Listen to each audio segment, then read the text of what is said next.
Hi friends, എല്ലാവർക്കും പുതിയ വീഡിയോയിലേക്ക് സ്വാഗതം. അപ്പോൾ ഇന്നത്തെ നമ്മളെ കംപ്ലയിൻറ്റ് i20 ആണ്. i20 പെട്രോളാണ്. കസ്റ്റമറെ കംപ്ലയിൻറ്റ് എ സിക്ക് തണുപ്പില്ല, അതായത് കൂളിംഗ് ഇല്ല, അതാണ് കംപ്ലയിൻറ്റ്. അപ്പോൾ നമ്മൾ ചെക്ക് ചെയ്ത് നോക്കിയ സമയത്ത് എ സി ഒട്ടും ഗ്യാസ് ഇല്ല കേട്ടോ. ഗ്യാസ് ഒട്ടും ഉണ്ടായിരുന്നില്ല. നേരെ ഗേജ് വെച്ച് പ്രഷർ ഇട്ട് നോക്കിയ സമയത്ത് ഈ കംപ്രസർ ഉണ്ടോ, ഈ കംപ്രസറിൻ്റെ അവിടെ നിന്ന് ലീക്ക് എന്ന് പറഞ്ഞാൽ ഇതാ അവിടെ ഒരു പ്രഷർ വാൽവ് ഉണ്ടോ, ഒരു വാൽവ് ഉണ്ട്. ഈ വാൽവിൻ്റെ സൈഡിൽ കൂടെയാണ് ലീക്ക് വന്നിട്ടുണ്ട് കേട്ടോ. അതിൽ കൂടെയാണ് ഗ്യാസ് ലീക്കായി പോയിട്ടുള്ളത്. അപ്പോൾ ഇനി എന്താ ചെയ്യേണ്ടത് വെച്ച് കഴിഞ്ഞാൽ ആ വാൽവ് ഊരി അതിനകത്ത് ഓറിങ് ഉണ്ടായിരിക്കും, ആ ഓറിങ് മാറ്റിയിട്ട് ഒന്നുകൂടി സെറ്റ് ചെയ്തിട്ട് നമുക്ക് പ്രഷർ ഇട്ട് നോക്കാം. അപ്പോൾ ലീക്ക് മാറുകയാണെന്നുണ്ടെങ്കിൽ ഓക്കെ, നമുക്ക് ഗ്യാസ് കയറ്റി കഴിഞ്ഞാൽ കൂളിംഗ് കിട്ടും.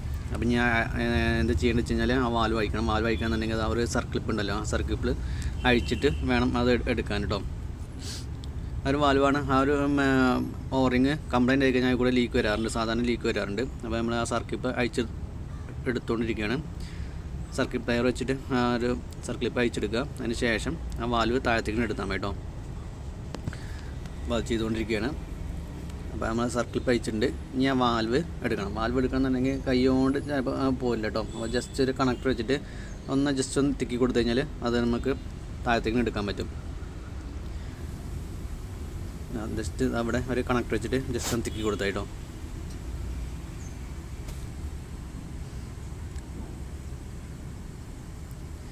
എ സി ഗ്യാസ് ഒട്ടും ഉണ്ടായില്ല, നല്ലപോലെ ലീക്ക് ഉണ്ട് കേട്ടോ. അവിടെ നല്ലപോലെ ലീക്ക് ആയതുകൊണ്ട് തന്നെ ഒട്ടും ഗ്യാസ് ഇല്ലാത്തത്. ഇതേപോലെ ജസ്റ്റ് കണക്ട് വെച്ചിട്ട് ജസ്റ്റ് ഒന്ന് തിക്കി കൊടുത്തു കഴിഞ്ഞാൽ അവൻ പോരും. പക്ഷേ ഇനി അത് താഴത്തേക്ക് എടുക്കുന്നുണ്ടെങ്കിൽ അത് ആ ഒരു ബോൾട്ട് ഉണ്ട്, കമ്പസറിൻ്റെ ഒരു ബോൾട്ട് അവിടെ നിന്ന് അഴിച്ചെടുക്കണം കേട്ടോ, എന്നാലേ അത് താഴത്തേക്ക് എടുക്കാൻ പറ്റുള്ളൂ. അപ്പോൾ ആ 12ൻ്റെ ബോൾട്ടും കൂടി അഴിച്ചെടുക്കണം.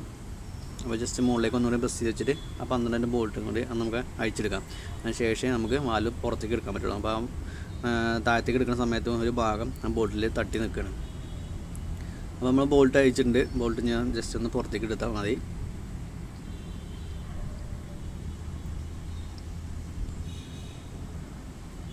ഓക്കെ, അപ്പോൾ ബോൾട്ട് പുറത്തേക്ക് എടുത്തിട്ടുണ്ട്. ഇനി നേരെ ആ വാൽവ് കൊണ്ട് പുറത്തേക്ക് എടുക്കാം.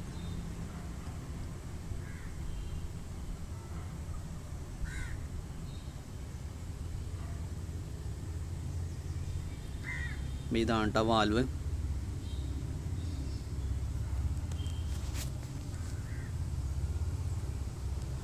ഇതാണ് വാൽവ്. ഇതിൽ 3 ഓറിങ് ഉണ്ട്. അപ്പോൾ മെയിനായിട്ട് ലീക്ക് വന്നിട്ട് ഈ ലാസ്റ്റ് കിടക്കുന്നത് വലിയ ഓറിങ് ആണ് കേട്ടോ.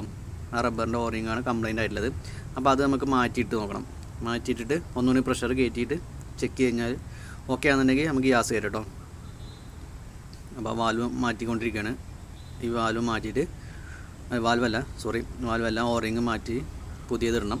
അപ്പോൾ ഇത് അതിന് സൂട്ടായ ഓറിങ് എടുത്തിട്ട് സെറ്റാക്കണം.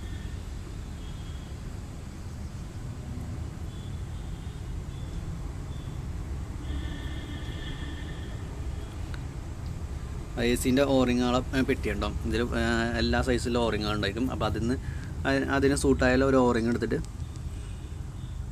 അതിൽ കയറ്റിയിട്ട് നേരെ കംപ്രസറിനെ തിരിച്ച് അതേപോലെ തന്നെ ഫിറ്റ് ചെയ്യുക. എന്നിട്ട് നേരെ പ്രഷർ ഇട്ട് നോക്കുക. അപ്പോൾ ഒരെണ്ണം കിട്ടിയിട്ടുണ്ട്. ഇനി അത് ഇട്ടിട്ട് വേണം സെറ്റ് ചെയ്യാനും.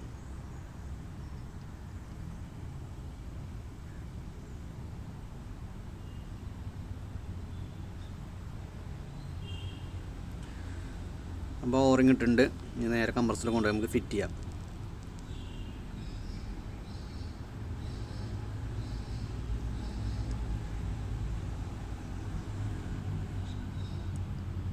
നല്ല അഴുക്കും കാര്യങ്ങളുണ്ടെന്നുണ്ടെങ്കിൽ ജസ്റ്റ് ഒന്ന് തുടച്ച് വൃത്തിയാക്കണം കേട്ടോ. അപ്പോൾ ഇത്രയേ ഉള്ളൂ കേട്ടോ.